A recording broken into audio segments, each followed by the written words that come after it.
같고요. 저는 이제 아까 신부님이 무슨 뜻인지 물어봤던 피아바나나, 네, 피아바나나라는 뭐 출판사 겸 여러 가지 문화 프로젝트를 하고 있는 최유정 실비아라고 하고요.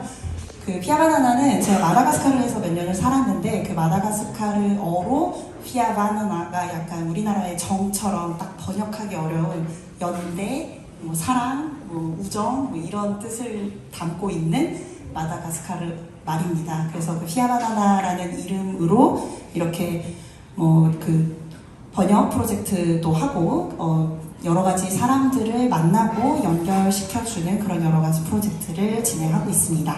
저희 오늘 이 책 읽고 웃어도 되나요? 라고 이제 그 제목을 적었는데요. 로스트 보이스 가이라는 목소리가 없지만 스탠드업 코미디로 많은 사람들에게 많은 이야기를 던지고 있는 그 작가의 책을 여기 저희가 함께 번역을 했고요. 그래서 그 번역한 책의 이야기를 하면서 저희가 번역을 한 분들도, 그 다음에 이 책을 쓰신 분들도 다 그 장애 당사자 분들이셔서 그 이야기들을 들으면서 여러분들이 좀 자연스럽게 장애에 대해서 더 잘 알게 되고 이해하게 되었으면 되는 시간이 됐으면 좋겠습니다. 그래서 함께하는 사람들을 짧게, 저희 오늘 시간이 많지 않아서 소개를 할게요. 지금 대표님 열심히 사진 찍어주고 계시는데 저희 이 책을 펴내주신 출판사 책덕의 김민희 대표님이고요.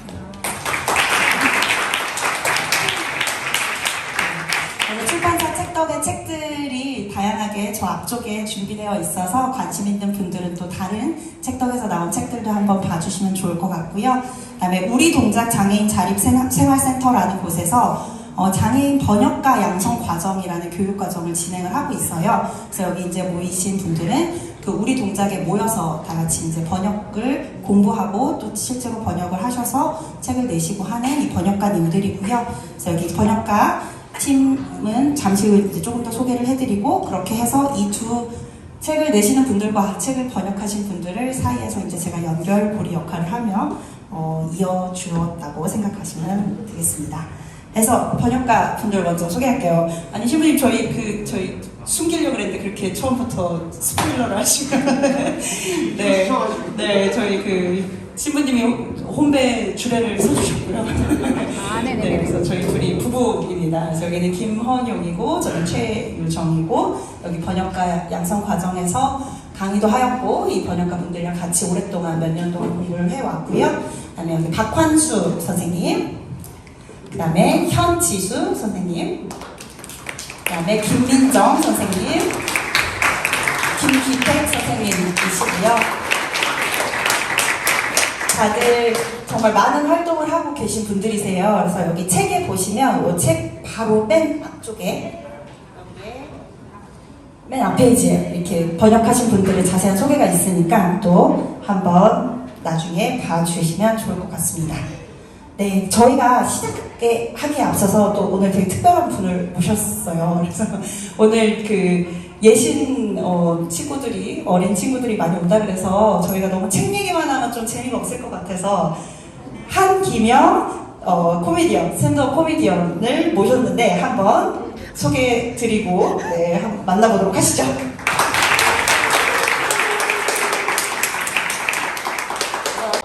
현재 지금 국내 최초 장애인 스탠드업 코미디언으로 활동하고 있고, 그 다음에 금천성당에서 한기명 베드로로 활동 중에 한김명이라고 합니다.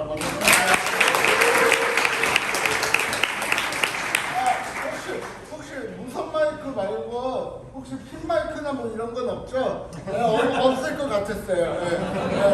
여기 재정 상태가 안 좋은 걸요. 이것도 나쁘지 않은데 근데 떨어질 것 같아요. 코미디였고요.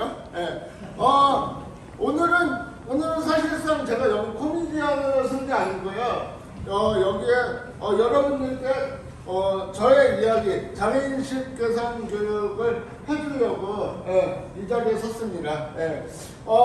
제 강의 주제는 끊임없는 도전 한기명이라고 이라는 주제로서 지금 각종 학교, 뭐 중학교, 고등학교, 그 다음에 또 뭐 여러 단체에서 이렇게 강연을 하고 있고요. 넘겨주세요. 계속 넘기다 보면은 제가 지금까지 해왔던 그 프로필이에요. 제 출연작들이고요.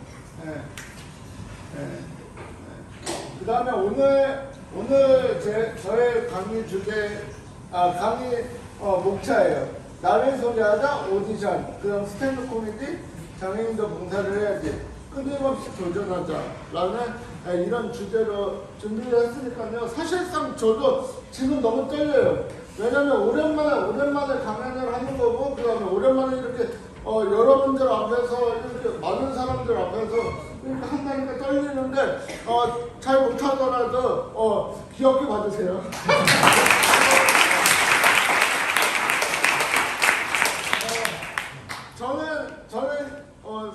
저는 사실 제가 선천적 장애가 아니라 후천적 장애예요. 저는 이렇게 건강한 아이로 태어나서 또 이렇게 건강한 아이로 태어나서 이렇게 건강한 아이가 이렇게 자랐어요.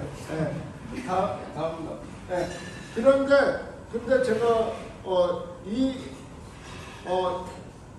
제가 저 7살 때 제가 교통사고를 났어요. 제가 태권도를 다니고 있는데 태권도 차가 다 내리지 않았는데 차가 그냥 출발을 해버렸어요.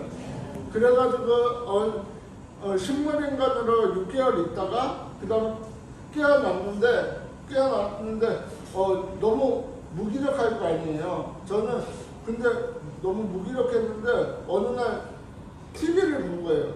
TV를 봤는데 개그 콘서트를 하고 있는 거예요. 너무 재밌는 거예요, 그 개그 콘서트가. 그래서 저도 그래, 나도 그러면은 사람들에게 웃음과 재미와 감동을 선물할 수 있는 그러한 직업을 가져야겠다라고 생각을 해서 개그맨에 대한 꿈을 꾸었었어요. 근데 제가 초등학교 4학년 때 한 가지 드는 생각이 있었어요. 과연 내가 지금 장애라는 이런 핸디캡을 가지고 있는데, 과연 방송국에서 나를 코미디언으로 써줄까? 라는 이런 생각이 들었었어요. 어떡하지라고 생각을 하다가,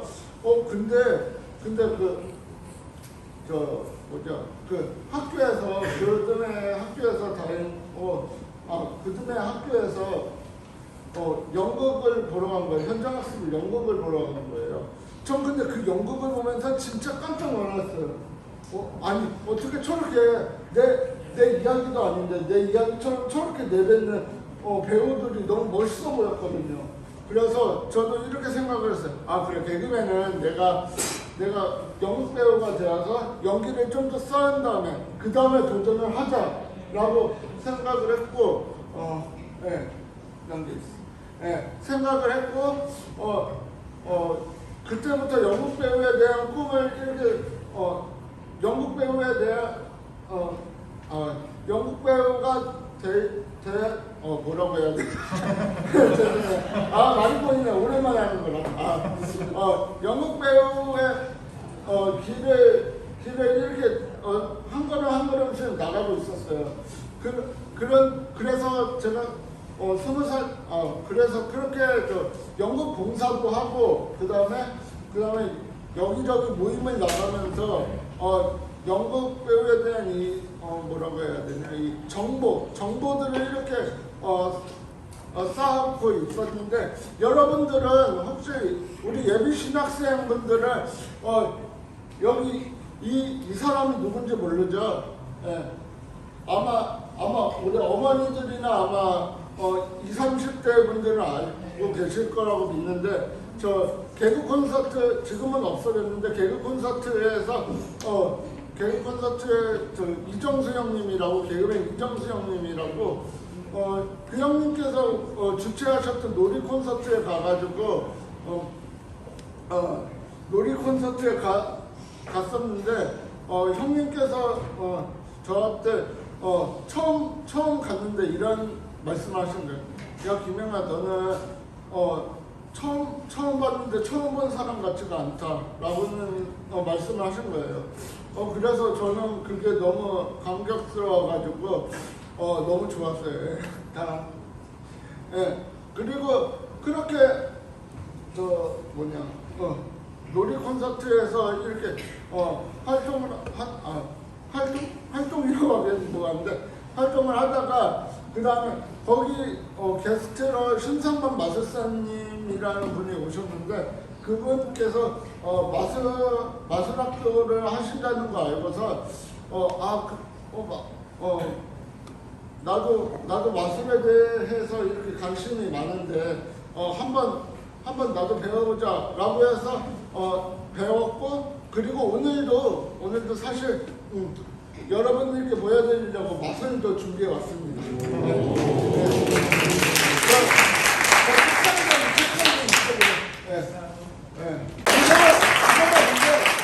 이제 강사가 아니라 이제 마술사입니다. 그래 우리 친구 이 물 좀 따줄래? 고마워. 마시려고. 농담이고요. 잠시만요. 이 컵이 새로 산 거라서. 여러분 컵 3개가 있죠. 지금부터 여러분들께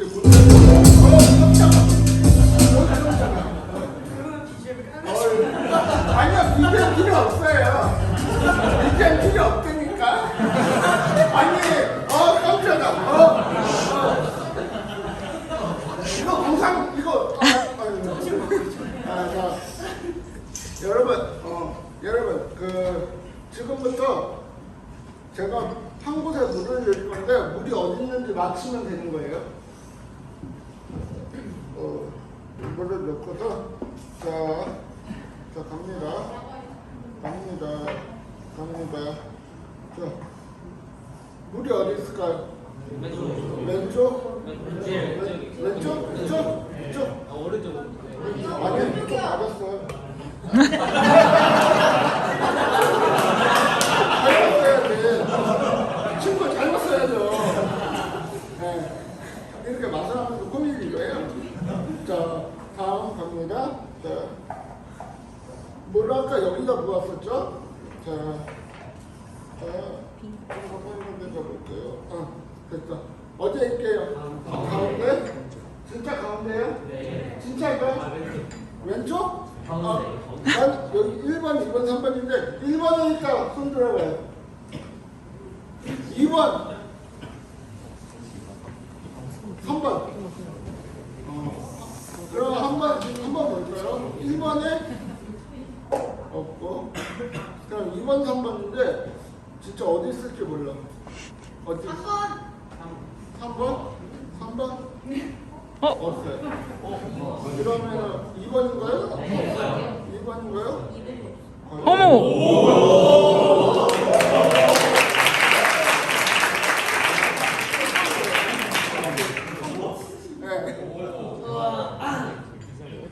뭐지? 네, 다시 갖다 주시면 돼요. 아니, 있잖아. 저는 이렇게 코미디하는 마술사고요.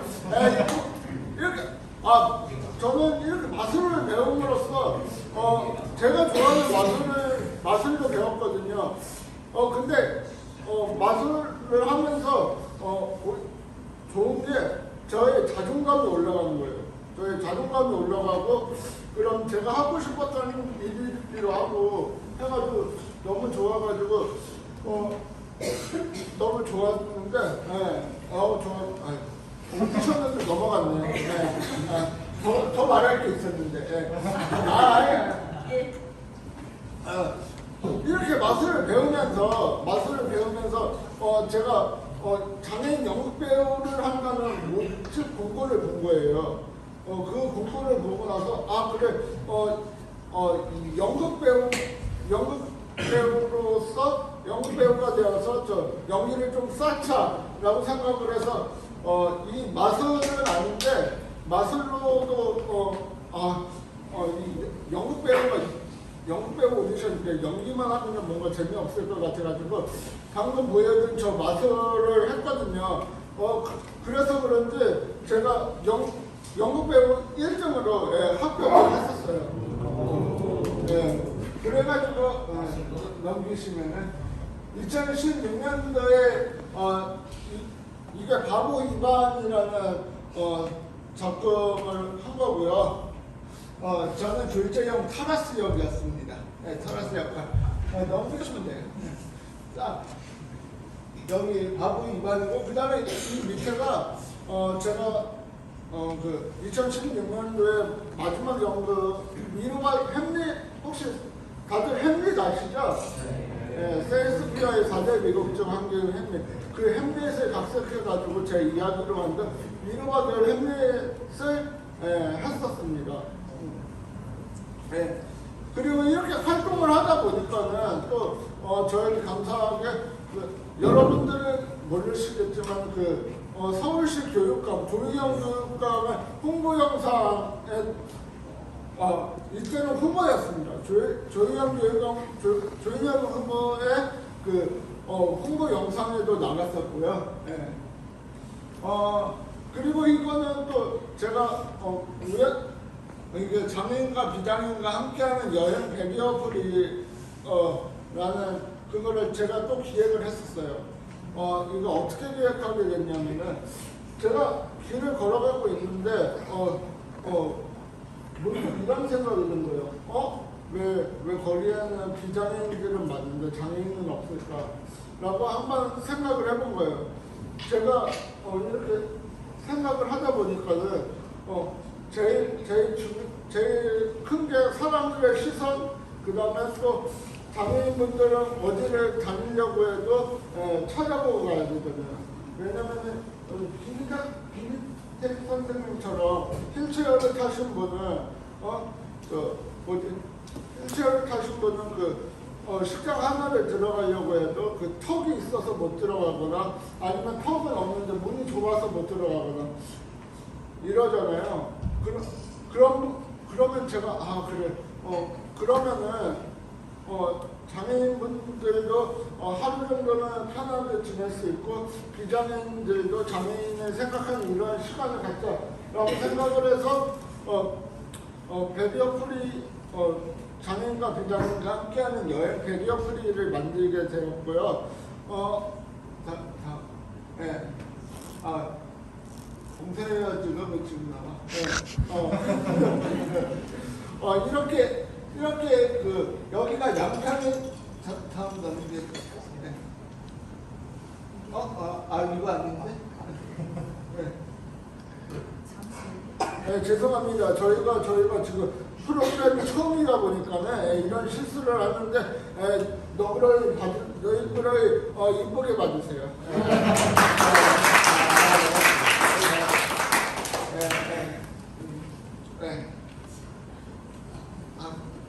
그래요? 벌써? 시간이 다 됐구나.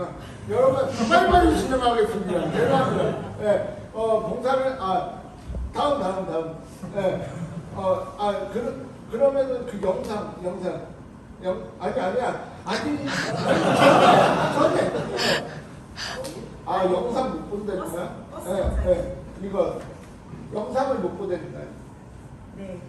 네. 죄송합니다. 영상을 못 봅니다.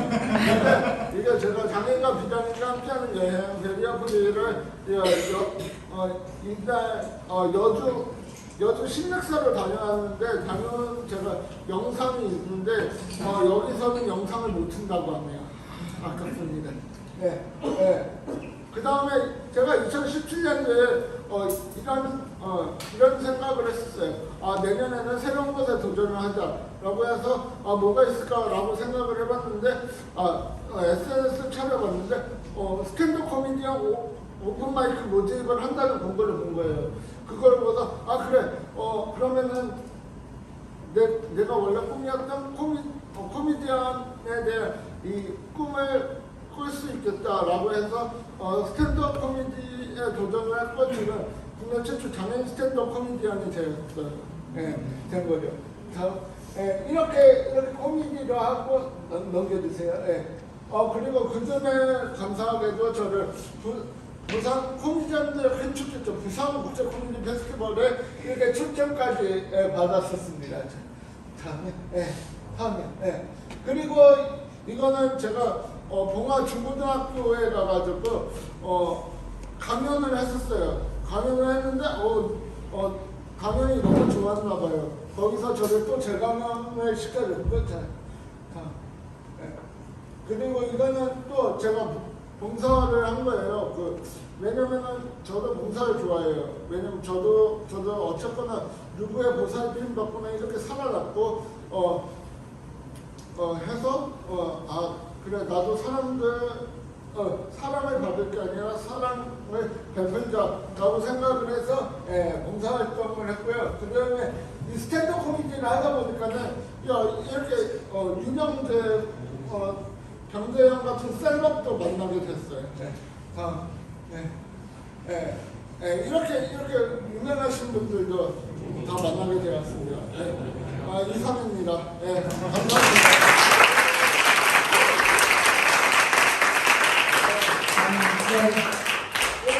15분으로 줄이려니까 너무 힘드네요. 감사합니다. 스티커라서 나중에 이제 나가실 때 가져가시면 되고요. 네, 이 구절을 한번 읽어볼게요. 25페이지에 나오는 내용인데, 에스컬레이터가 완전히 접근 불가인 것은 말할 필요도 없죠. 가만히 있는 계단으로도 못 다니는데 움직이는 계단 앞에서는 완전 망한 거죠. 겁없던 어린 시절에는 에스컬레이터 꼭대기에 서서 가뜩이나 후들거리는 다리를 에스컬레이터가 움직이는 리듬에 맞춰보려던 적이 있어요. 15분이나 기다려서도 못 걸어가게 돼서 깨끗이 포기하고 엘리베이터를 찾아 나섰죠. 그래서 이분 이렇게 공연을 하고 할 때 아무래도 계단이 있으면은 이렇게 걸어 다니기가 어렵다는 것을 알려주는 그런 에피소드고요. 그 다음부터는 이제 저보다는 저희 번역가님들의 이야기를 하나하나 좀 들어보려고 해요. 그래서 저희 김원용 선생님, 사실 중학교 선생님이에요. 여러분들 지금 중학교 다 다니고 계시죠? 네, 서울시에 있는 신명중학교 영어 선생님이기도 하고요. 네, 선생님의 이야기를 한번 들어봅시다. 안녕하세요. 저는 시간장애를 가지고 있고요. 오늘 이렇게 만나서 반갑습니다.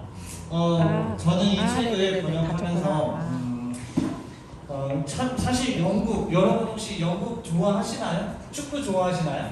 네, 축구 많이 보실 텐데 저도 어렸을 때 영국을 축구로 먼저 알게 됐는데 이 로스트보이스가 영국 사람이어서 좀 그런 점에서 호감이 있었고, 특히 뉴캐슬, 저는 사실 뉴캐슬 팬이었거든요.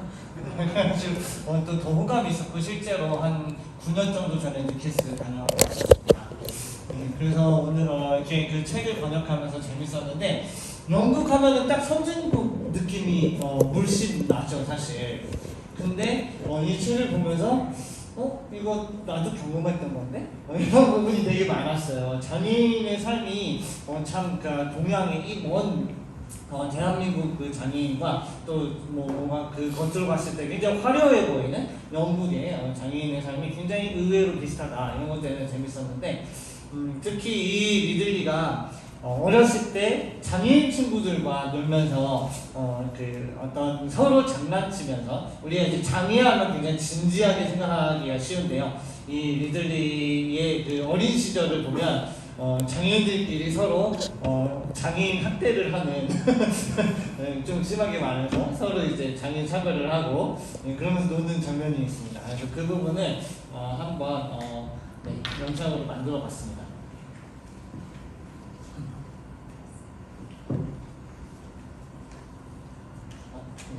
딜레이가 소리가 컨셉을 우리 신부님 컨셉으로 생활을 조금이라도 재밌게 하는 시각.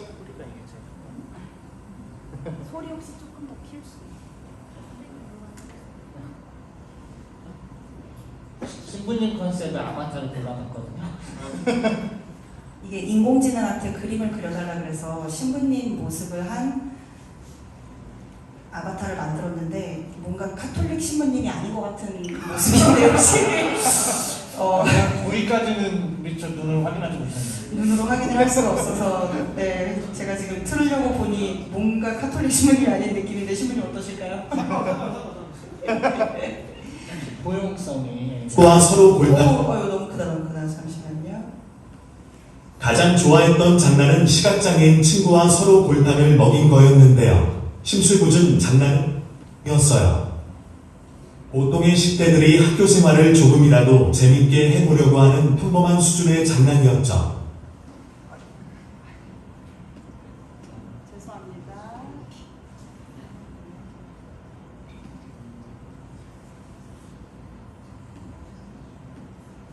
친구와 서로 보니 10대들이 학교 생활을 조금이라도 재밌게 해보려고 하는 평범한 수준의 장난이었죠. 보통의 10대들이 학교 생활을 조금이라도 재밌게 해보려고 하는 평범한 수준의 장난이었죠. 죄송합니다. 내가 생각할까 그래? 아니요.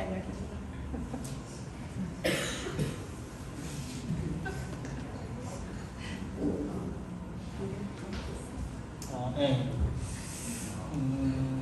무슨 얘기 할까요? 우리 이렇게 버퍼링 걸릴 때,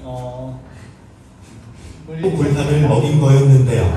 심술궂은 장난은 전혀 아니었어요. 보통의 10대들이 학교 생활을 조금이라도 재밌게 해보려고 하는 평범한 수준의 장난이었죠. 그 친구가 토커의 음량을 몰래 최대로 높여 놓으면 저는 무슨 말을 하려다가 큰 소리에 깜짝 놀랐고, 점심시간엔 제가 그 친구의 식판을 바꿔치기 하는 거로 안가품했어요. 그 녀석은 다른 사람의 음식을 먹을 수밖에 없었죠. 이렇게 주거니 받거니 장난이 점점 심해지던 어느 날, 친구가 포커를 숨기면 재밌겠다고 생각했나 봅니다. 잠깐 몇 분 동안이 아니라 하루 종일 말입니다. 선생님들은 값비싼 장비를 잃어버렸다고 제게 화를 내셨고, 저는 저대로 말을 하지 못해 열이 받았습니다. 결국엔 선생님들이 남자 화장실 뒤에 숨겨져 있는 포커를 발견했어요. 그게 어떻게 거기까지 간 건지 아무도 알아내지 못했지만 시각장애인 친구의 얼굴에 번진 미소가 모든 것을 말해주고 있었습니다. 멋지게 복수해야 했죠. 출석부를 몰래 훔쳐보고 그 녀석의 주소를 알아내는 건 식은 죽 먹기였고, 그때도 글발이 꽤 좋았던 저는 여자친구인 척하며 아주 야한 편지를 써내려갔습니다. 다음날 친구네 집 우체통에 편지를 넣었어요. 이번엔 제가 씩 웃을 차례였죠. 친구 어머니가 편지에 있는 온갖 추잡한 말들을 한마디 한마디 친구에게 읽어줘야 할 테니까요.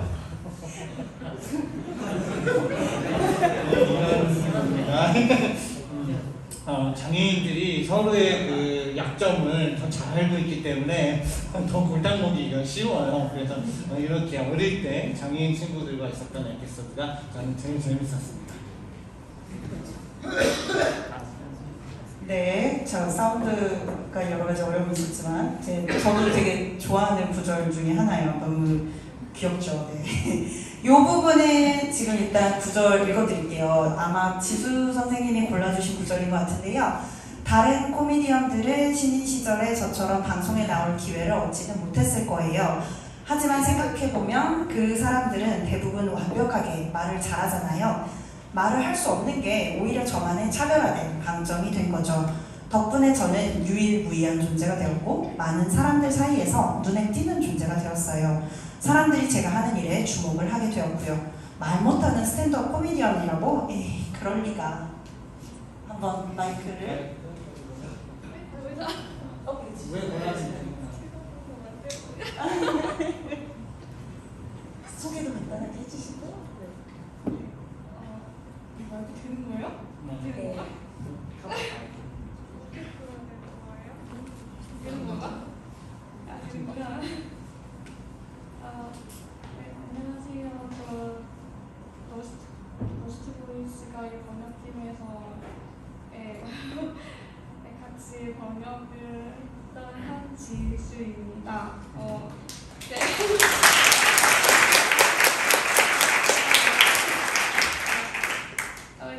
네, 얘는 제 안내경 하라고요. 아까 되게 많은 분들이 같이 놀아주셨는데 저는 이제 서울의 한 구청에서 사회복지 관련 업무를 하고 있는데요. 이제 그 복지 대상자분들 급여 를 드리는 업무를 하고 있는데 이게 제가 물론 시각장애를 잘 극복하면서 어떻게 업무에 적응을 하려고 하지만 그래도 이제 다른 동료들에 비해서는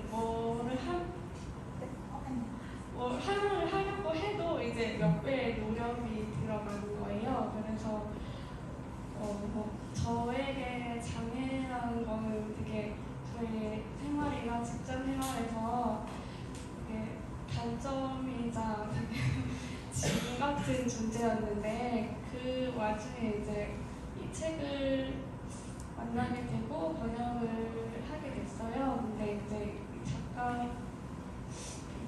작가분이 쓰신 책을 읽어보니까 이게 장애를 뭐랄까 이제 자연스럽게 잘 받아들이는 모습이 되게 인상 깊었고 뭔가 장애를 만화 캐릭터처럼 이렇게 인식을 하고 계신 것 같은 느낌을 저는 받았어요. 그래서 그냥 언어 장애인이 아니라 말은 못하지만 스탠드업 코미디언으로 살아가는 그런 캐릭터 이런 생각이 들었거든요. 그래서 다양성이 좋다는 말을 이제 많이 들었는데 이 책에서 그 말이 무슨 의미인지를 알겠더라고요.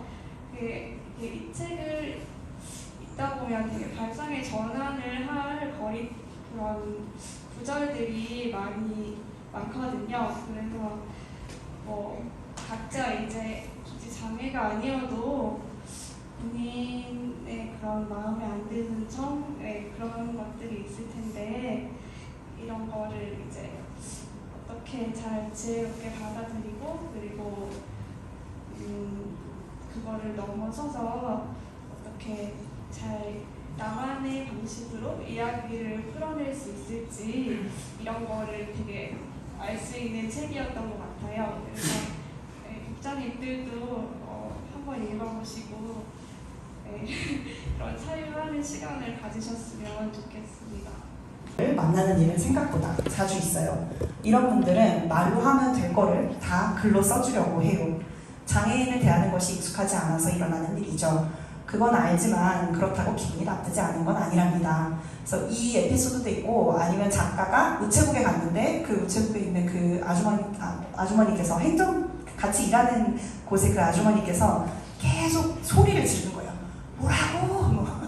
뭐가 필요하다고? 귀는 잘 들리는데 근데 그런 일들이 있습니다. 제가 막 평소한테 소리를 지르고 있지 않잖아요. 그래서 요 구절도 마찬가지인데 혹시 여기에 대해서 얘기하고 싶으신 분이 없으시겠죠? 지금 나머지 분들 중에서는. 그러면 요 다음 구절은 할아버지 할머니 이야기, 이거 기택쌤 부분이었을까요? 할머니 할아버지는 토요일마다 늘 가족이 보고 싶다며 우리 집에 오셨어요. 모두를 감시하고 싶었던 할머니의 핑계였다고 생각해요. 저는 두 분이 오시기를 고대했습니다. 그 날이 바로 제가 할아버지를 납치하다시피 해서 오후 내내 할머니가 할아버지를 구출하러 오실 때까지 함께 컴퓨터 게임을 하는 날이었거든요. 할아버지는 개의치 않아 하셨습니다. 정말 멋진 분이셨고 우리가 함께 컴퓨터 게임을 했던 날들은 제가 가장 아끼는 추억이 되었어요. 할아버지는 제가 행복하기만 하면 만사 오케이였습니다. 누구에게나 베푸는 분이었고 마음이 넓은 분이셨습니다. 요거 기택쌤 혹시 마이크. 제가 그냥 네, 마이크 들리시죠?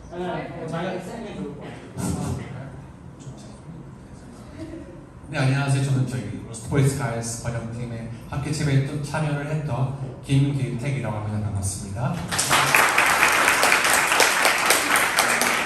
네, 저는 번역 활동도 하고 있지만 평소에는 저는 국립대학원 소속으로 초등학교, 중학교, 고등학교에 가서 장애 이해 및 후천적 사고 발생 예방 교육 강의 활동을 하고 있기도 해요. 그리고 척수장애인 협회 소속으로는 또 동료 상담을 또 장애인과 장애인 가족들을 대상으로 하고 있기도 합니다. 제가 인상적으로 이제 뽑은 말은 저기 앞에 화면에 나와 있는 이야기인데요. 왜냐하면 이제 저도 일단 그 리들리의 책을 번역하면서 느낀 것이 이 사람이 상당히 좀 유쾌하고 재미있는 사람이다라는 생각을 했었는데 저 구절을 읽으면서 이 친구가 참 가족으로부터 많은 사랑을 받았구나라는 생각을 이제 갖게 되었어요. 특히 이제 부모님에게 큰 사랑을 받았지만 할아버지 할머니와의 또 좋은 추억들 많은 받은 사람들이 이제 읽게 되었는데요. 근데 저도 되돌아보면 이제 제 인생에서 저희 할아버지도 굉장히 뭐랄까요, 저에게 좀 잘해 주셨고 지금도 연세가 꽤 많으신데 살아계신데요. 저도 이제 돌이켜보면 그 할아버지의 어떤 말과 말씀, 또 이야기들을 통해서 많은 삶의 영향을 좀 받기도 했었는데, 저도 어릴 때 그 외갓댁에 가서 게임기를 가지고 할아버지와 같이 했던 기억들을, 추억들이 있는데, 이 느리들이도 정말 저와 비슷한 추억을 갖고 있다는 점에서 저희 책을 보면서 저의 예전의 생각들을 다시 한번 추억해보고 회상해보는 시간이 되었던 계기가 그렇게 되어서 저는 저 구절을 담아봤습니다. 나중에 여러분께서 읽어보시고 나중에 여러분들에게도 좀 더 재미있는 기억들, 추억들을 될 수 있는 책이 되었으면 좋겠습니다. 감사합니다.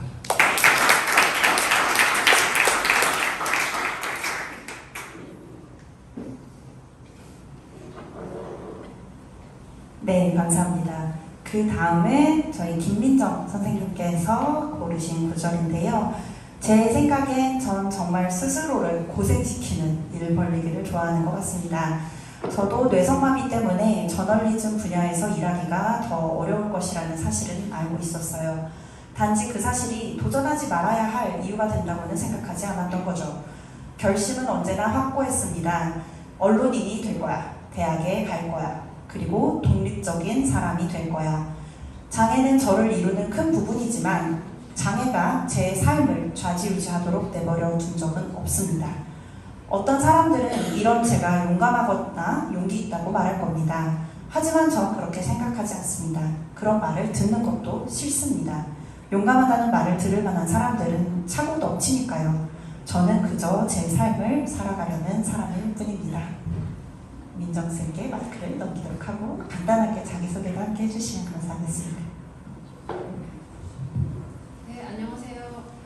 함께 번역을 했던 김민정이고요.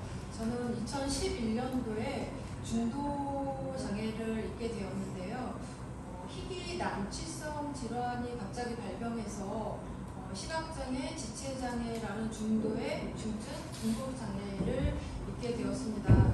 처음에는 장애를 극복해보려고 엄청나게 노력을 했는데 극복을 하려고 하면 할수록 굉장히 좌절하고 절망에 빠지게 되었어요. 매일매일 울기만 했던 것 같아요. 아무리 노력해도 되지 않는데 어떻게든 이겨보려고 그 전으로 돌아가 보려고 애를 썼던 것 같은데 어느 순간 이제 장애를 극복하는 게 아니라 장애를 가지고도 장애와 함께 살아야 되겠다 이렇게 딱 마음을 먹은 후부터는 모든 게 되게 다시 편안해졌던 것 같아요. 그래서 장애를 입은 다음에 저는 작은 출판사를 차려서 지금 그 출판사를 운영하고 있고요.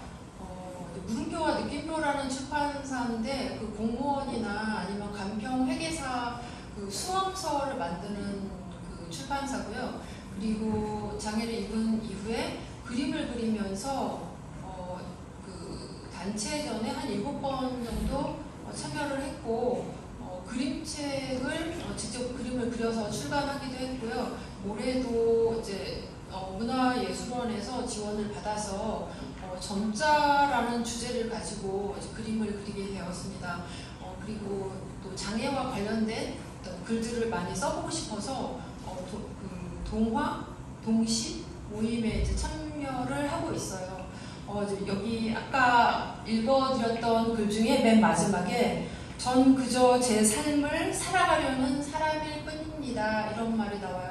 왜 내가 장애를 입게 되었을까? 내가 뭘 잘못했을까? 생활을 좀 잘못했을까? 여러 가지 생각을 몇 년 동안 곰곰이 했는데 그게 아니라 지금은 나에게 주어진 이 삶을 최선을 다해서 살아가야 되겠다 이런 생각을 하게 되면서 훨씬 더 마음이 편해지고 하루하루가 즐거워졌던 것 같아요. 그래서 이 글을 읽으면서도 이렇게 뭔가 대단한 사람이 돼야 되겠다 아니면 뭐 장애를 극복해야 되겠다 그런 어떤 신화를 만들어내야 되겠다 이런 게 아니라 그냥 나에게 주어진 내 삶을 하루하루 최선을 다해서 열심히 살아가야 되겠다 이런 생각을 하는 게 가장 중요하구나 라는 생각을 하게 되었습니다. 여러분 만나서 반갑습니다. 너무 좋은 그 소개도 한번 해주셔도 좋을 것 같아요. 아기 돼지 삼형제를 그 얘기 잠깐 해주실 수 있어요?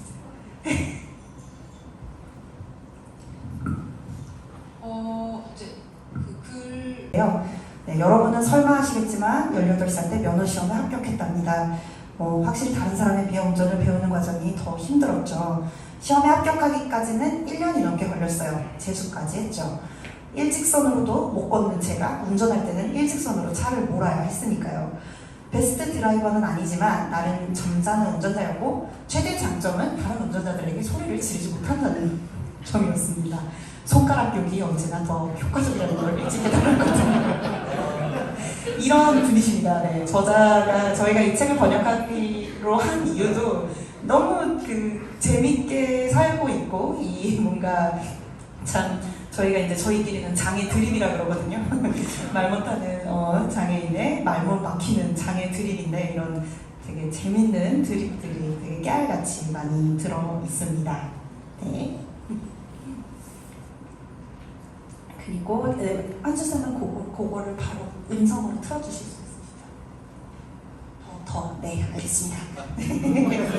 저는 이렇게 이해하는데 되게 오래 걸리는데 원래 오늘은 일요일이라 이제 쉬셔서 못 오셨는데 함께 다니시는 그런 활동 보조 분이 계세요. 정말 딱 하나만 딱 내뱉으시면 모든 말을 다 알아들으세요. 진짜 놀라운 능력을 가지신 분인데 네, 그 선생님 오늘은 같이 못 오셨습니다. 그러면 저희 다음 순서이긴 한데 잠깐 요거 하면서 끝나셨어요? 요거 그러면 음성으로 한번 여기를 제가 마이크를 댈게요.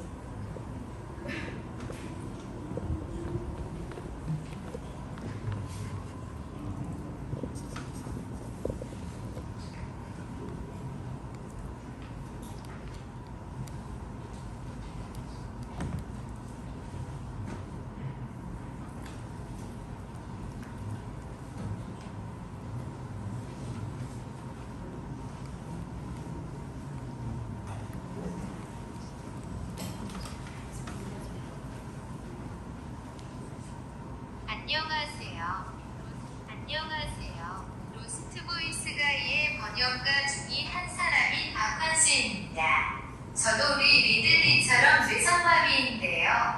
10여 년부터 번역가의 꿈을 꾸어서 우리 동작장애인 자립생활센터에서 영어 번역을 공부했습니다. 끝이에요? 다음에 또 한수님의 또 한마디가 준비되어 있습니다. 그거는 이미 쳐놨기 때문에. 네. 그래서 로스트보이스 가이드 영상 중에 그런 것도 있어요. 오디션 영상에서 오디션을 할 때 뭔가 심사위원들이 질문할 만한 것들을 미리 다 답변을 입력을 해서 무대에 올라왔는데 심사위원이 예상치 못한 걸 물어본 거예요. 언제부터 장애가 있었나 물어봤었나? 그래서 갑자기 잠시 기다려달라고 그 문구는 이제 저장을 해놓은 거죠. 잠시 어색하게 기다리는 순간을 견뎌주세요는 저장을 해놓고 한참 답변을 입력하시고 장애인이 된지 몇 년이 되었습니다. 이렇게 답변하는 영상도 유튜브에서 찾아보실 수가 있습니다. 그러면 한수쌤 얘기가 나온 김에 우리 한수쌤부터 시작을 하면 좋을 것 같아요. 아까 보내주신 거, 카톡에 보내주신 문구를 요 문구요. 요거 한번 읽으면 좋은데 환수쌤이 하나 읽어달라고 하신 그 문장이 있어서 읽어드릴게요. 246쪽에 나오는 뚜껑을 여는 버튼이라는 그 소제목인데요. 댓글 중에 가장 화가 나는 건 제가 무대에서 버튼만 누른다는 거예요. 그러니까 이 리들리가 아이패드에 있는 걸 이렇게 입력한 거를 누르면서 연기를 하니까 사람들이 그거 뭐 네가 쓴 것도 아닌데 그냥 누르는 거 아니야 이런 얘기를 했나 봐요. 계속해서 읽겠습니다. 누군가가 대신해서 어려운 일, 즉 웃긴 이야기를 쓰는 일을 해준다는 거죠. 욕이 절로 나옵니다. 장애인 새끼라서 혼자서는 웃긴 얘기를 못 쓴다고 생각하는 건 대단히 모욕적이거든요. 일단 다른 누군가가 제가 하는 이야기 비슷한 걸 떠올렸다 하더라도 그걸 아무 문제 없이 써먹을 수는 없었을 거예요. 제 개그의 대부분은 저에 관한 이야기이고 제가 살면서 겪은 경험에 관한 것이죠. 다른 사람이 대신 써주는 건 사실상 불가능해요. 무대에 올라 버튼 몇 개를 그냥 누르는 일이 다가 아니에요. 이것보다 훨씬 더 복잡하죠. 다른 모든 코미디언처럼 저도 관객의 마음을 읽고 그날 공연장에 온 사람들에게 가장 잘 먹힐 수 있는 개그를 결정해야 할 뿐만 아니라 무대에서 연기도 해야 해요. 말은 할 수는 없지만 제 코미디 공연에는 표정 연기, 저만의 개성이 드러나는 몸짓까지 다 들어있죠. 그냥 글로만 때우는 게 아니랍니다.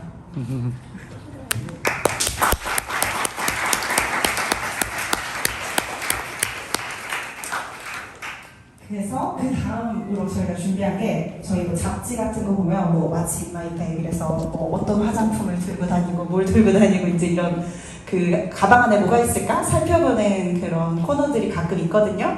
그래서 그걸 저희가 한번 생각을 해봤어요. 이 책의 188쪽, 189쪽을 보시면 리들리가 이동할 때 챙겨야 될 짐들이 되게 많대요. 근데 이제 스탠드업 코미디언으로 유명해지고 나니까 해외 공연도 가고 영국에서도 원래 뉴캐슬에만 있었는데 뭐 런던에도 공연을 가고 뭐 유럽 순회 공연도 가고 근데 그럴 때마다 그 좀 약간 그 종교 한 구절이죠. 내 집을 지시는 주님 이런 느낌인데 나의 집을 지어주는 천사들이라는 그 챕터가 있어요.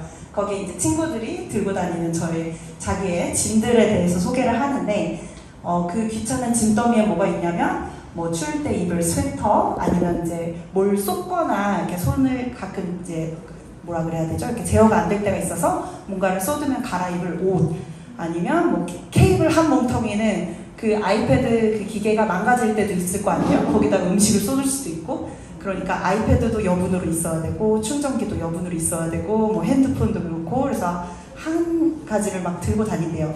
또 키친타월 뭐 엎으면 닦아야 되니까 빨대 이렇게 음료를 마실 때는 빨대로 그 리들리는 주로 마시고요. 뭐 바디워시 또 씻어야 될 때도 있을 수 있고 점도 증진제는 이거 뭐였는지 혹시 그 뭐라 그러지 삼킬 때 네, 그죠 뭔가 이렇게 더 넣어서 그 맛이 이렇게 넘길 때 이렇게 조심해야 되는 그런 또 넣어야 되는 약이 있어서 뭐 그런 거 이렇게 쭉 리스트가 있어요. 저희 번역가님들 가방에는 어떤 게 있을까 좀 재미있을 것 같아서 여러분들이 한 번도 보지 못한 그런 것들이 있을 수도 있고 아니면 생각보다 평범한 것들이 들어있을 수도 있어요. 그래서 한수쌤 그거 혹시 아까 그 카톡 보내주신 거 다시 한번 세팅해 주실 수 있으실까요? 한수쌤 가방을 한번 볼까요 먼저? 한수쌤은 준비 시간이 필요하실 것 같아서 우리 한수쌤 준비하는 동안 지수쌤의 또 특이한 아이템이 하나가 있어요. 지수쌤 가방을 한번 소개해 주시겠어요? 아 이거 마이크. 아니 그치? 대드릴게요. 응? 이렇게? 한번 들어드릴게요. 지수쌤 가방에는 이게 뭔지 아시는 분? 맞춰보세요 한번. 정자 들리는 닌텐도 맞아. 아 닌텐도 스위치 동그랬어. 재밌겠는데요?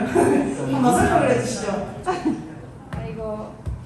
이거는 이제 제가 일할 때도 쓰고 뭐 메모 같은 것도 하고 그다음에 일할 때도 쓰고 메모도 하고 책도 읽고 뭐 번역도 이걸로 하고 이렇게 문서 편집 같은 것도 하고 그런 거를 이렇게 자유롭게 할 수 있는 이렇게 점자로 디스플레이가 돼 있어서 이게 화면 대신 이렇게 손으로 읽을 수 있게 해주는 기계이고요. 네. 큰 버전은 이렇게 크고 무겁기도 하고요. 그건 아니고 저렇게 컴팩트하고 가벼운 좀 더 비싼 거. 작은 게 더 비싼 거 알죠? 작은 게 더 비싼가? 네. 그리고 또 뭐가 들어있나요 가방에? 이거는 하라 안약인데 봄마다 이제 황사가 심해지면 혹시라도 염증이 생길까봐 넣어주고 있고 나의 눈은 포기했지만 네, 하라 스카프. 제가 진짜 저 정말 출근하기 싫은데 하라 출근하는 거 좋아하거든요. 그래서 저는 월급 받아가지고 하라 뭐 사주는 재미로 너무 행복한 네, 그렇습니다. 혹시 또 지수쌤한테 질문하고 싶은 거 있으신 분? 아까 그리고 하라 이렇게 막 와서 만지셨는데 그 얘기도 한번 해주시면 좋을 것 같아요. 아, 이게 하라가 손잡이 같은 거를 하고 있을 때는 이제 보행 중, 일하는 중이라는 표시여가지고 그때는 이렇게 관심을 끌거나 만지면 안 되는데 이게 이 손잡이를 벗으면 얘가 이제 노는 시간이라는 걸 알아요. 그래서 그때는 와서 놀아주셔도 괜찮습니다. 네, 네. 감사합니다.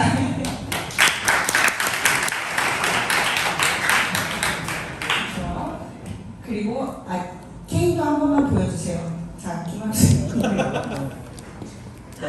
많이 보셨을 텐데 일단 우리 현지수님은 이렇게 우아하게 안내견 데리고 다니는데 저는 여기 지팡이 한손으로 짚고 그냥 이렇게 지팡이 짚고 다니니까 저는 그래서 별로 이렇게 우아하지도 않고 길도 헤맬 때 있는데 유일하게 좋을 때는 좀 제가 마음에 안 들게 인도에 차가 서 있을 때 이럴 때는 지팡이를 이렇게 살짝 치고 가고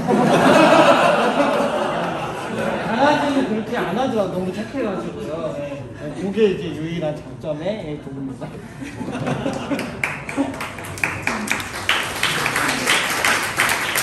그렇습니다.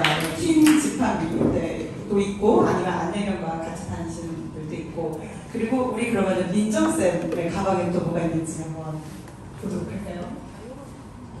한두 개만. 아, 네네. 네. 전체 다 보여주시면 너무 오래 걸릴 것 같아요.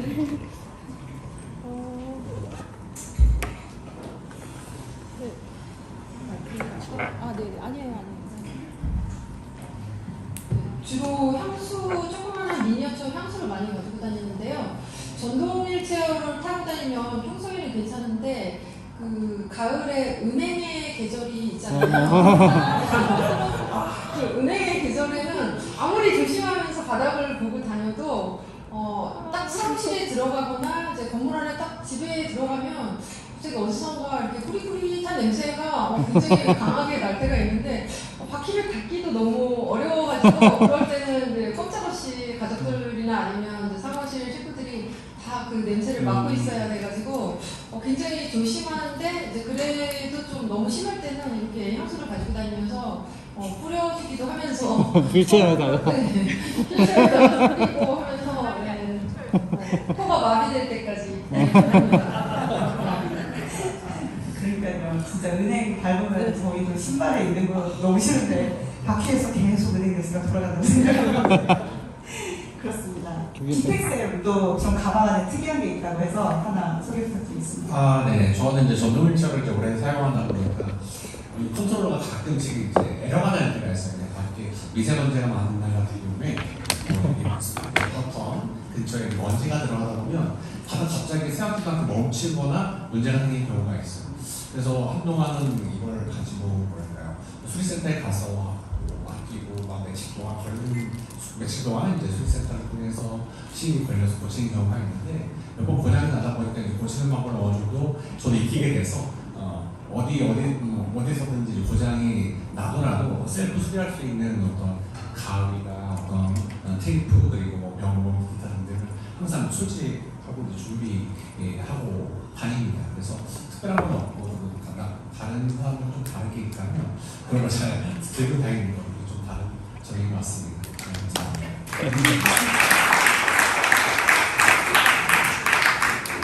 제가 지난번에 가방에 뭐가 있나 이렇게 봤는데 가위가 이렇게 있어가지고 깜짝 놀랐던 기억이 있습니다. 네. 저희 한수 선생님 거의 다 준비가 된 것 같습니다. 제가 그때 북독하고 갔을 때 기태 선생님이 또 제가 기억이 나는 게 농구 되게 좋아하셨었던 걸 기억을 하는데 혹시 그 얘기 조금 설레만 보셨는지 혹시 그런 얘기 좀 했었어요?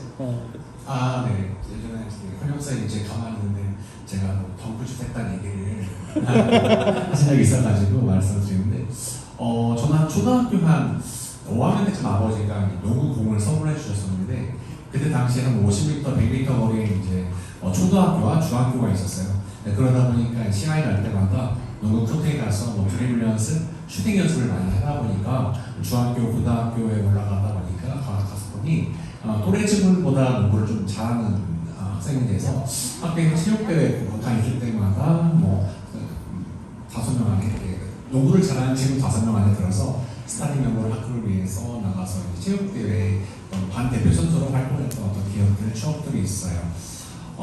네, 그리고 나서 이제 제가 대학생이 돼서 그때 고등학생이었구나. 제가 이제 고등학교 다닐 때 이제 평촌 지역에 굉장히 뭐랄까요, 신도시 개발되고 새로운 아파트, 새로운 학교가 새로 지어졌는데 저희가 고등학교 때 친구들과 저녁에 이제 학원 수업을 마치고 이제 좀 농구를 하러 이제 그 근처에 있는 학교에 갔는데 그 초등학교에 뭐랄까요, 초등학교가 생긴 지 얼마 안 되다 보니까 좀 높이가 농구 골대 높이가 조금 낮게 되어 있는 곳이 있었고요. 네, 그러다 보니까 제가 이제 예전에 농구를 한참 좋아할 때는 그때 마지막 승부라는 어떤 드라마가 있어. 학교 다닐 때 굉장히 뭐랄까요, 농구 붐이 일어나는 바람에 수업 끝나고 농구장에 가면 사람이 너무 많아서 농구를 할 수 없는 지경이었어요. 그때 당시에 저도 어떻게 하면 농구를 좀 시간을 좀 충분히 좀 할 수 있을까라는 생각에 아침 일찍 일요일 아침에 허시에 가니까 농구장에 사람이 별로 없어가지고 그때 이제 농구를 많이 했었는데 그때 보니까 한 옆에 의자가 있더라고요. 보니까 저뿐만이 아니라 많은 그 덩크슛을 하고 싶은 그 학생들이, 중학생들이 의자를 이제 한쪽에 놓았던 거예요. 그래서 저도 이제 가운데다가 놓고 이제 농구 코트 메인 농구 뭐랄까 골대 바로 근처에다가 놓고 막 달려가면서 이제 의자를 밟고 점프해서 이제 덩크슛을 하는 이런 연습을 좀 많이 했었어요. 그런데 이제 제가 이제 고등학교쯤에 올라가서 제가 아까 말씀드렸듯이 평촌동에 새로운 이제 학교가 많이 지어지고 아파트가 지어졌는데 친구들과 이제 경기를 하려고 이제 거기 갔었어요. 갔는데 농구 골대가 높지 않다 보니까 막 달려가서 손으로 이제 점프했더니 손이 되게 닿는 거예요. 그래서 이제 여기서 잘하면 이제 덩크슛도 되겠는데 하고 이제 막 달려가면서 덩크슛을 이제 했더니 주위에 있는 초등학교 아이들이 박수쳤던 그런 기억들, 추억들을 있는 이야기를 예전에 한번 한 적이 있었습니다. 감사합니다. 네, 감사합니다. 그래도 인도할 수 없이 사인을 써야 할 때도 있는데 네, 다시 브레이크한 진소리라는 어플을 통해서 이렇게 말씀을 아직이요? 그 책에 보시면은 그 리틀리 분이 저 토커 음성을 몇 가지 버전으로 설정을 할 수가 있어요. 그래서 그 얘기가 나오게 재밌어요. 맞아요. 그 앞쪽에 나와 있는 지금 이분이 쓰는 목소리는 그레이엄 영국 남성 약간 표준 목소리인데 그걸로도 개그를 하세요. 예를 들면 뭐 우리 뭐 몇 번 손님 뭐 창구 몇 번으로 오세요 뭐 이런 그 목소리인 거죠. 그래서 그 목소리를 쓰고 있는데 실제로 토커에 설정을 할 수 있는 목소리가 뭐 스타워즈 요다 목소리 아니면 무슨 할아버지 목소리 막 할머니 목소리 있는데 영국 여왕 엘리자베스 여왕 목소리도 있는 거예요. 그래서 자기가 이 목소리가 옵션에 있는 걸 보기 전까지는 단 한 번도 이 목소리를 써보고 싶은 마음이 안 들었는데 이걸 보니까 한번 써보고 싶더라. 왜 있는지 모르겠다. 이런 걸 왜 만들어놨는지 모르겠다 하는 에피소드도 있습니다. 네, 한 선생님이 가방에 어떤 게 있는지 말씀을 하시겠습니다.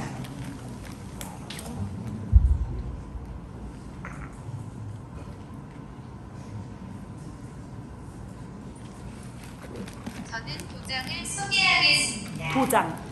로스트보이스가의 리드리처 저도 손에 장애가 있어서 사인이 힘들어서 사인 대신 도장으로 찍습니다. 한마디로 제 분신과도 같죠. 그래도 잊을 수 없이 사인을 써야 할 때도 있는데 저의 사인은 시그니처라고 말할 수 있을 만큼 잘 씁니다. 근데 사인을 쓸 만큼 유명인이 아니라서 아쉽긴 하네요. 그리고 손장애 때문에 100만원 남짓한 핸드폰 쓰지 않고 폴더폰 써서 경제적이죠. 그래도 명색이 이것도 스마트폰이라 카톡이랑 오디오 등은 고가의 스마트폰과 차이 없이 잘 사용하고 있습니다.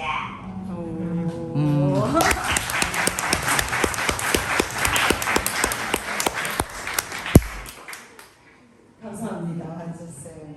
와, 저희가 오늘 지금 이제 모든 선생님들의 가방 속도 다 소개를 해드렸고, 이제 마지막으로 이 책 안에 우리 보통 뭐 쇼핑몰이나 어디 홈페이지 가면 사람들 이제 고객 문의사항 쓰기 전에 이거 먼저 읽고 와라 하고 그 frequently asked question 너무 그러니까 자주 묻는 질문들 페이지가 있잖아요, FAQ.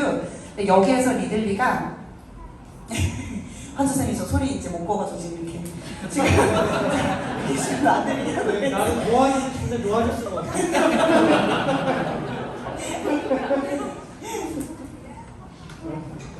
네. 그런 이야기도 있어요. 리들리가 소곤소곤 얘기하려고 했는데 갑자기 크게 막 음성이 나온다든가 아니면 뭐 여자친구한테 쓰는 문구를 야한 문구 입력해놨는데 할머니한테 잘못 틀어준다든가 그런 에피소드도 다 책에 나옵니다.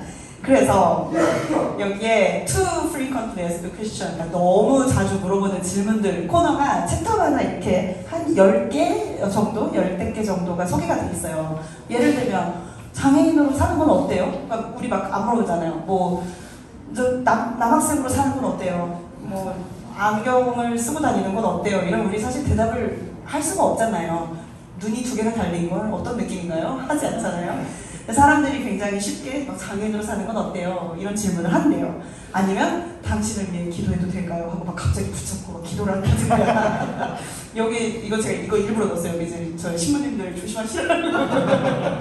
네, 그래서 그렇죠.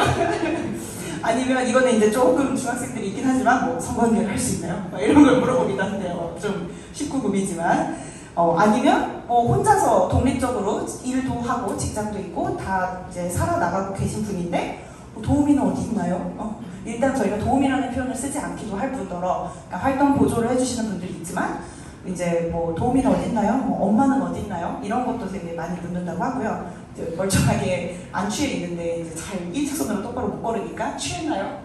이런 걸 물어보기도 하고 그래서 많이 이렇게 그런 묻는 질문들도 정리가 돼 있어요. 그래서 여러분들이 혹시 물어보고 싶은 질문들은 어떤 게 있을까 좀 궁금한데 혹시 질문 있으신 분 손을 들고 한번 아무거나 괜찮습니다. 마이크 드리겠습니다. 네. 우리 안녕하세요. 좋은 책 소개 정말 잘 들었습니다. 우리가 일상에서 아니면 어떤 뭐 식당이나 다양한 곳에서 요즘은 장애인을 많이 볼 수가 있는데요. 그럴 때마다 진짜 어떤 책인지 기억이 안 나지만 거기서 봤던 것 중에 엄청 인상이 깊었던 게 제가 기존에 생각하고 있던 어떤 상식이랑 반하는 게 그분이 휠체어를 타고 다니시는데 길거리를 가면 자꾸 누가 도와달라 하시는 게 너무 싫다고 하시더라고요. 근데 저희가 일반적으로는 그렇게 장애인 보면 도와줘야 되고 뭐 그렇게 생각을 하잖아요. 근데 그래가지고 그 책을 보고 이제 장애인하고 뭔가 모른 척 하는 건 아닌데 뭔가 뭐라고 해야 되죠? 그냥 일상적인 모습으로 그냥 대하려고 하는데 그러면 그 사람들의 도움이 그래도 필요한 부분이 있을 수도 있는데 그 두 부분이 어떻게 조화가 될 수 있을까 하는 걸 여쭙고 싶습니다.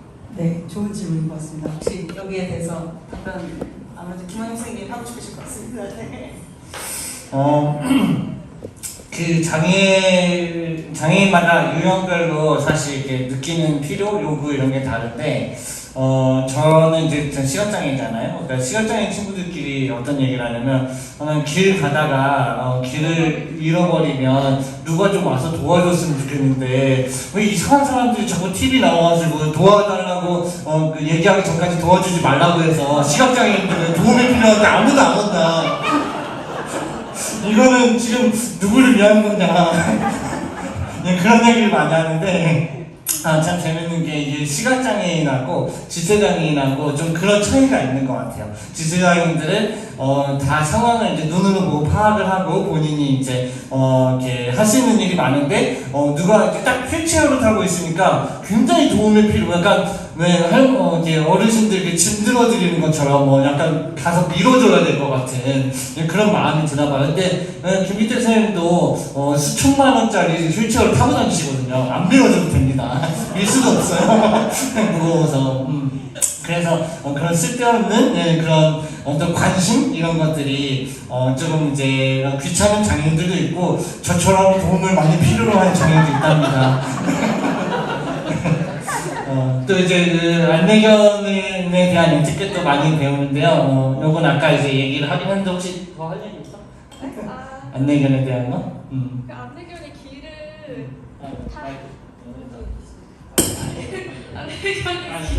길을 다 알고 찾아가는 게 아니라서 이게 그리고 이제 얘도 이제 다른 뭐 강아지나 다른 자기가 관심 있는 거 있으면은 가끔 한눈팔 때가 있거든요. 그러면 또 길을 잃어버려가지고 여기 어딘가 그러면 그 와중에 폰까지 꺼지면 진짜 조난되거든요. 그래서 좀 헤매고 있는 것 같으면 그때 좀 많이 좀 도와주셨어요. 네, 기특세요? 예. 저 같은 경우는 전동 휠체어를 이제 주로 이용하고 있는데 만약에 수동 휠체어를 이용하시는 분은 때로는 이제 경사가 좀 이렇게 좀 뭐랄까요 심한 경우에는 어려울 수 있으니까요. 만약 그때 도움을 주고 싶으시다면 뭐 좀 도와드릴 거니까 물어보시는 게 가장 좋을 것 같아요. 참고로 저는 이제 전동 휠체어를 이용하고 있어 크게 저 같은 경우는 도와주실 필요는 거의 없는데요. 그런 경우에는 좀 먼저 물어보시고 도와주시면 좋을 것 같습니다. 네, 여기까지. 맞습니다. 기택쌤은 그 휠체어계 BMW를 타고 다니고 계시네요. 저희가 맨날 놀립니다. 그래서 그 도와드릴까요? 라고 물어보는 게 되게 중요할 거라고 생각하는 게 다른 또 이제 시각장애인 여성분들의 경우에는 내가 이제 말로 뭔가 도와드릴까요? 말을 안 걸고 사실 신체를 딱 접촉한다던가 이러면 많이 놀랄 수가 있잖아요. 무서울 수도 있고. 그러니까 도와드릴까요? 물어보고 이분은 뭐 그냥 보이시면 바로 도와주시면 될 거예요. 제가 버리고 다닐 때가 좀 많아가지고 많은 도움을 좀 부탁드리고요. 네, 도와드릴까요? 물어보고 도와주시면 될 것 같습니다. 네.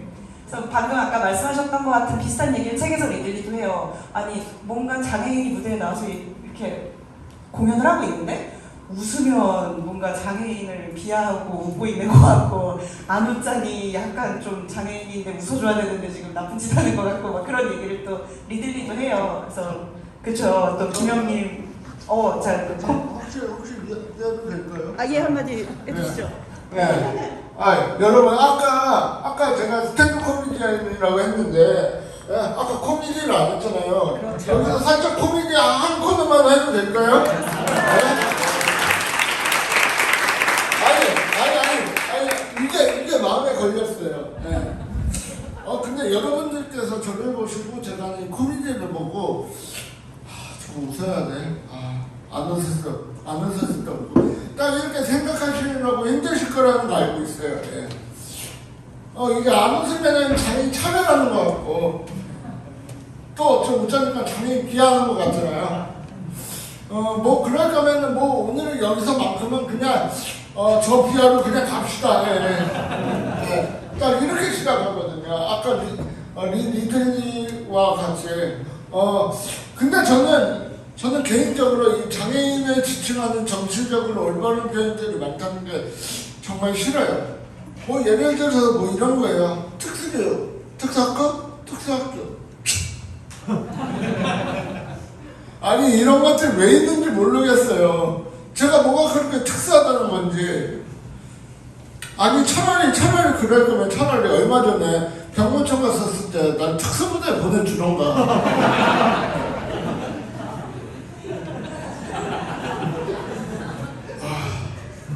군대 가고 싶다. 근데 여러분 우리 중학생들한테 더 좋은 소식이 있어요. 이제 군대가 없어진대. 진짜로. 좋아해야 될지 말아야 될지 모르겠는데. 어쨌든 중요한 거는 여러분들은 이제 군대 갈 거라는 거. 한가.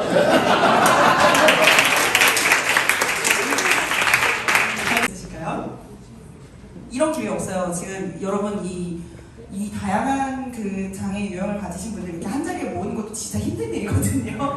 저희가 책을 출판하고 이 모든 멤버가 다 모인 게 오늘이 처음이에요. 북토크는 이전에도 했었는데 사실 이제 이동하시려면 그 휠체어가 또 이동이 가능한 장소를 섭외를 해야 되고 또 그 휠체어를 실을 수 있는 또 차량도 잘 예약이 되어야 되고 시간도 맞아야 되고 그리고 또 이제 오늘 아까 그 활동보조 선생님 계시다고 했잖아요. 그럼 활동보조 선생님의 그 근무 시간도 맞아야 되고 여러 가지가 다 맞아야 모일 수 있는데 오늘 정말 약간 장애 어벤져스 진짜 힘들게 모았습니다. 이런 기회가 없어요. 질문을 하시면은 그 제가 정말 돈이 얼마 없지만 제가 20권을 제가 직접 구매를 했어요. 질문을 하시는 우리 지금 계신 친구들이나 또 우리 뒤에 계신 모든 분들 없으니까 제가 한 권을 드리겠습니다. 자, 근데 지금 네, 좋아요. 제가 갖고 있는. 네, 알겠습니다. 안녕하세요. 저는 후곡 성당에 있는 이학년 대관 안드레아스 학생이라고 합니다. 일로 가야 되나요? 아무래도 이제 신학생이다 보니까 좀 이제 신자분이시기도 하시고 하셔서 그 부분에 대해서 여쭤보고 싶은 게 있는데 혹시 이제 뭐 미사나 성당이 신앙 활동하는 데 있어서 좀 저희가 좀 더 많이 좀 챙겨드릴 수 있는 부분이라든가 아니면 좀 어떤 배려를 해드릴 수 있는 그런 부분들, 좀 불편한 부분들이 어떤 게 있을까 그게 문득 좀 궁금해져서요. 이에 대해서 좀. 저희가 이제 모든 번역가 분들이 저는 신자고요. 그 모든 번역가 분들이 신자는 아니시긴 한데 그래도 뭐 교회 다니시는 분도 있고 하시니까 그런 이렇게 종교 활동에 갔을 때 뭔가 이런 거는 조금 도움 받으면 좋겠다 하는 게 있으시다면 혹시? 네, 제가 말씀드릴게요. 헌영쌤이 결혼식을 지금 성당에서 하셨었는데요. 저는 이제 참고로 이제 휠체어를 타고 있다 보니까 이제 그 접근성이 좀 좋아야 되는데 결혼식 장이죠. 장 안에는 장까지 가려면 계단이 굉장히 많아가지고요. 맞아요. 사실 저는 결혼식에 참석을 했으나 결혼식장을 하나도 보지 못했어요.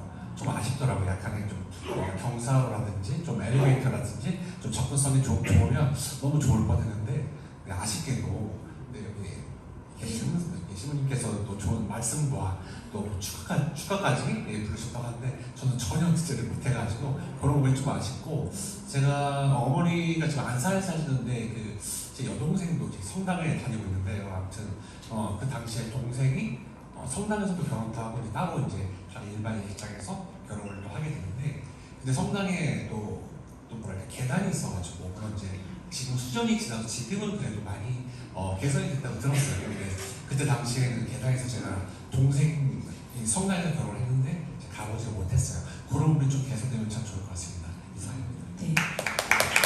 제 기억에는 그 헌영 선생님이 글 썼잖아요. 블로그에 맞아요. 그것 때문에. 그래서 어떻게 시위 안 가세요? 그 프란치스코 교육회관 가보신 적 있으신지? 정동 프란치스코. 네, 정동 프란치스코 교육회관인데 거기가 그 식사하러 가는 데는 엘리베이터가 잘 되어 있는데 그 본당으로 들어갈 때 거기가 계단이 많아요. 계단 사실 한두 개 정도 턱이면 휠체어 타신 분들도 경사로를 임시로 이제 덧댔다든가 아니면 이렇게 누군가 들어서 하는 방법도 있기는 있는데 어렵더라도 근데 거기는 너무 계단이 많아서 도저히 휠체어가 내려올 수가 없는 공간이었고 그래서 저희 사실 이제 휠체어 타신 다른 요새 그 지하철 시위 많이 하시고 막 이러는 분들 중에 한 분이 오셨었는데 이제 못 와서 우리 이거는 김원혁 선생님께서 말씀해 그러니까 그래서 그냥 그 지하철에서 시위하시는 분들 다 같이 끌고 프란치스코로 가자까지 다 얘기가 됐었거든요.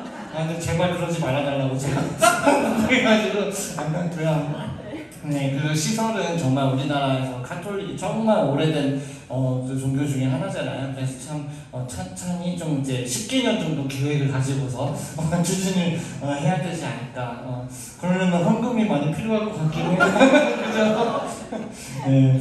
그런데 그럼에도 불구하고 저희가 성당에서 결혼을 하기로 결정했던 게 저희도 일반 웨딩홀을 많이 돌아다녔어요.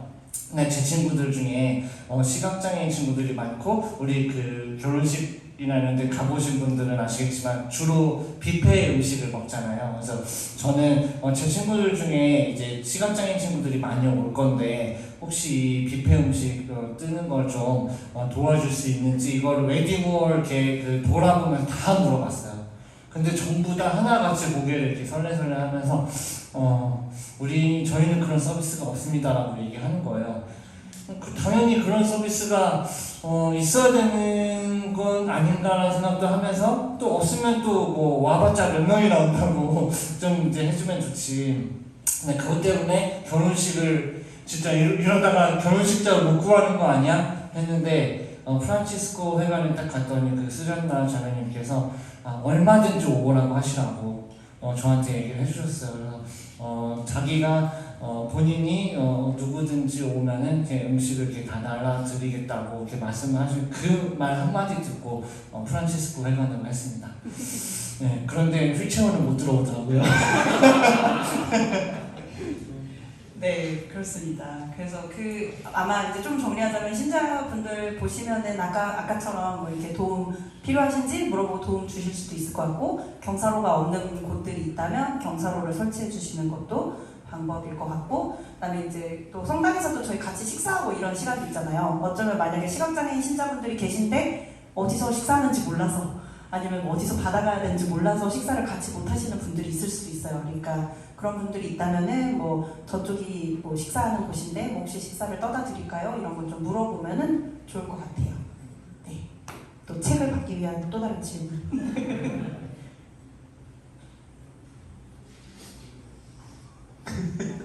이게 없으시면 그러면 혹시 신부님 저희 한 5분 정도 시간이 괜찮으면 저희 그 김기택 선생님 그 시멘트를 먼저 보여주고 김기택 선생님께서 원래 장애인식 그 개성교육 전문 강사셔서 그래서 이렇게 그런 여러 가지 그 강의를 하시는데 오늘 이 자리에서 그 강의를 좀 간단하게라도 좀 영상 보여주면서 잠깐 말씀하시고 싶은 내용이 있다 그래서 그러면 잠깐 그 시간 주시면 김기택 선생님께서 준비하신 영상을 잠깐 보여주도록 하겠습니다.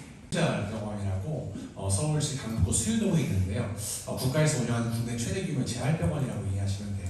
그 병원 소속에 저는 이제 장애 이해 및 후천적 장애 발생 예방 교육을 하고 있는데요. 사실 그 교육이 40분에서 50분 정도 하는데 그래도 여러분에게 좀 도움이 될 수 있을 것 같아 좀 이제 줄여서 하려고 여기 최유정 선생님이 5분 안에 하려고 하셔서 한기용 쌤은 15분 안에 줄이기 어렵다고 말씀하셨는데 최대한 줄여서 한번 간략하게 한번 말씀드리려고 해요. 먼저 영상 한번 틀어주실래요? 소리가 왜 안 나죠? 원래 소리가 있어서. 버스 앞에서 녹색 신호등으로 바뀐 뒤 서서히 차를 출발시켰지만 느닷없이 횡단보도를 뛰어 건너는 어린이를 피하지 못합니다. 버스 앞에서도 버스 뒤에서도 아이들은 순식간에 차 앞으로 돌진합니다. 네, 여러분 그 자동차를 횡단보도를 지나면 당연히 녹색불일 때 건너야만 하죠. 근데 성인들, 어른들이라고 해서 모두 완벽한 사람들은 아니에요. 제가 재활병원에서 만난 동생 중에 한 명은요, 초록불이라서 이제 길을 건너가고 있었는데 갑자기 느닷없이 차가 와서 그 아이를 쳐서 경추를 다쳐서 평생 이제 사지마비 장애를 입고 살아가는 동생이 있는데요. 나중에 알려봤더니 교통사고 운전자가 술을 마시고 음주운전을 해서 그 아이를 다치게 했더라고요. 그 친구는 얼마나 억울해요. 자기가 잘못한 게 하나도 없는데 그 음주운전자의 잘못으로 평생 이제 장애를 이제 살아가게 되는 게 얼마나 속상해요. 그래서 제가 말씀드리고자 하는 것은 횡단보도에 초록불이 들어왔다 있다 하더라도 좌우를 살펴서 차가 오지 않는지를 살피고 건너갈 필요가 있다는 말씀을 드리고요. 다음 영상 보여주실래요? 소리가 안 나네요. 약간 소리가 딜레이가 좀 있어요. 그래요? 스마트폰 화면을 보며 계단을 내려오다 발을 뻗디딘 건데 머리를 심하게 다친 이 여성은 결국 숨졌습니다. 네, 중국에서 있었던 사고인데요. 여성이 유교 계단을 내려오다가 스마트폰을 이용해서 내려오다가 넘어져서 머리를 다쳤는데 사망사고로 이어진 경우예요. 물론 여러분 스마트폰 중요하죠. 하지만 여러분의 생명보다 중요할까요? 중요하진 않을까요? 중요하지 않겠죠. 그래서 여러분은 계단을 내려오면서 스마트폰을 사용하는 게 절대 좀 없기를 바랍니다. 다음 영상. 뛰어내리는 경우도 적지 않습니다. 이 남성도 물이 깊은 줄 알고 뛰어들었다가 바위에 머리를 부딪혀 하반신이 마비됐습니다. 여기서 다이빙 하면은 머리를 다쳐서 척추에 손상이 온다는 걸 알았으면 아마 그렇게 하진 않았을 거예요.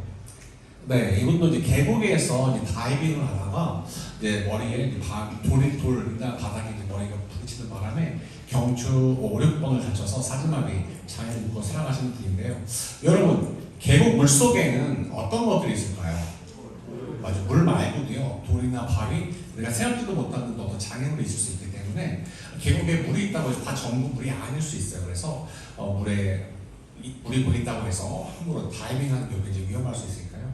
조심하시길 바라고요. 물론 이제 수영을 또 굉장히 잘하시는 분이라든지 아니면 또 너무나 잘해서 다이빙 선수가 되고 싶은 꿈을 가진 분이 있을 수도 있겠어요. 근데 참고로 이제 저 같은 경우도 실내 수영장에서 다이빙을 하다가 경추를 낮아서 사지마비 장애를 입게 되었는데 저의 상황을 좀 더 구체적으로 말씀을 드리면 실내 수영장이 있었고 이제 출발대가 있었는데 저보다 먼저 이제 물 출발대에서 뛰어든 학생이 일명 이제 배치기라고 해서 가슴과 배 쪽에 물이 이제 쿵 부딪히게 되면서 물이 사방에 퍼지는 굉장히 안 좋은 입수 방법으로 들어가는 친구의 모습을 보고 수영은 저렇게 하는 게 아닌데 저는 이제 어릴 때부터 수영을 배워서 수영을 잘 하는 편이었어요. 출발대가 있었고 제가 들어갈 때는 깨끗이 들어가서 자명으로 이제 중간까지 가서 자유형으로 이제 끝까지 가서 찍고 돌아와야지라는 생각으로 물에 뛰어들었어요. 그런데요, 물속 깊이가 그렇게 깊지 못하는 바람에 뛰어드는 순간 물속에서 머리가 바닥에 수영장 바닥에 부딪히게 되면서 갑자기 팔, 다리가 움직이지 않더라고요. 아무리 움직이려고 노력을 했지만 저는 움직이지 않았어요. 잘못하면 세상을 떠날 수도 있겠다라는 생각이 들면서 어떻게 하면 좋을까 잠시 생각하다가 호흡을 참아보긴 했어요. 평소 이제 멀쩡할 때 사고가 있기 전에는 많이 참을 때는 한 45초, 50초 가까이 참았던 적이 있었던 것 같아서 최대한 한번 호흡을 참아보자 라는 생각으로 참았더니 제가 평소 같으면 앞으로 나아가는데 그날따라 앞으로 나아가지 못하고 물 위에 둥둥둥 떠있는 상황이 되다 보니까 누군가가 이상함을 감지한 친구가 저에게 와서 왜 그런지 물었고 제가 목을 다친 것 같다, 119를 불러주시면 좋겠다라는 이야기를 했어요. 그랬더니 이제 잠시 어느 정도 시간이 흘러 119 구조대에 거쳐서 병원 생활을 하게 됐는데요. 시험왕에서 많은 말씀 못 드리고 정말 여러분 중에서 수영을 더 좋아하는 분, 또 다이빙을 하시기를 원하는 분이 있다면 제가 꼭 말씀드리고 싶은 게 최소 다이빙을 하려면 깊이가 2m 이상이 되어야 돼요. 그리고 또 수영 코치님이나 선생님이 있는 곳에서 꼭 하실 수 있길 바라고요. 그 외의 여건에서는 전혀 절대 하지 않으시길 바랍니다. 다음 영상 보시겠습니다.